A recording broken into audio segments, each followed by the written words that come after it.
The Union Government has notified the constitution of the 23rd Law Commission of India with effect from September 1st, 2024. The commission will have a 3-year term. The tenure of the previous Law Commission, chaired by former Karnataka High Court Chief Justice Rituraj Avasthi, ended on August 31st, 2024. The Law Commission is a non-statutory commission formed by the Union Ministry of Law and Justice through a Gazette notification to help the government review the functioning of laws, suggest repealing of obsolete legislation, and make recommendations on matters referred to it by the government. The commission is usually chaired by a retired judge of the Supreme Court or a High Court and has legal scholars as members. Serving judges can also be appointed to the commission according to the notification on the appointment of the new panel. 22 law commissions have been appointed since independence and have submitted a total of 289 reports to the government. The government is under no obligation to accept the reports. However, the Commission's recommendations have over the decades led to the enactment of important legislation including the Code of Criminal Procedure 1973 and the Right of Children to Free and Compulsory Education Act 2009.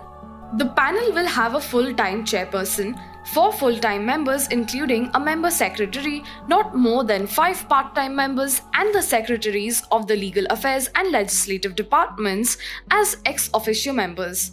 The Commission's term will be until August 31st, 2027. If a serving judge is appointed to the Commission and serves until retirement or expiry of the panel's term, whichever is earlier, he or she gets no additional remuneration apart from the usual judge's salary. However, if a person other than a serving judge is appointed as a chairperson, then he or she is entitled to Rs 2.5 lakh as monthly salary, while a member gets Rs 2.25 lakh. The member secretary must be an officer of the Indian Legal Service of the rank of secretary. The terms of reference of the 23rd Law Commission are largely the same as those of the past few commissions. The first 3 terms are: Number 1. To identify laws which are no longer needed or relevant and can be immediately repealed. Number 2.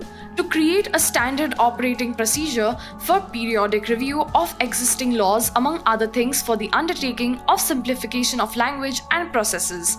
Number 3. To identify laws which are not in harmony with the economic needs of the times and require amendments.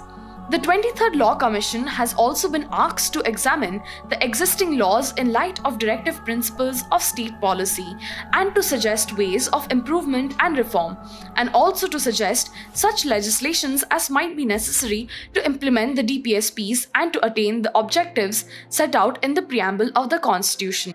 The 22nd Law Commission presented 11 reports, including one in April 2023 that recommended that Section 124A of the then Indian Penal Code, that is the widely criticized law against sedition, should be retained. The Commission cited threats to internal security, including from Maoist militancy in the northeast, terrorism in Jammu and Kashmir, and the Khalistani movement to substantiate its recommendation. The 23rd Law Commission is also mandated to examine laws that affect the poor, carry out a post-enactment audit for socio-economic legislations, and review judicial administration to make it more responsive to the needs of the current times. This brings us to the end of our video. We hope that you found it informative for your exam preparations. Please click on the like button, share our videos with your friends, and subscribe to Exact IAS on YouTube and follow us on Instagram. Thank you for watching this. I will see you in our next.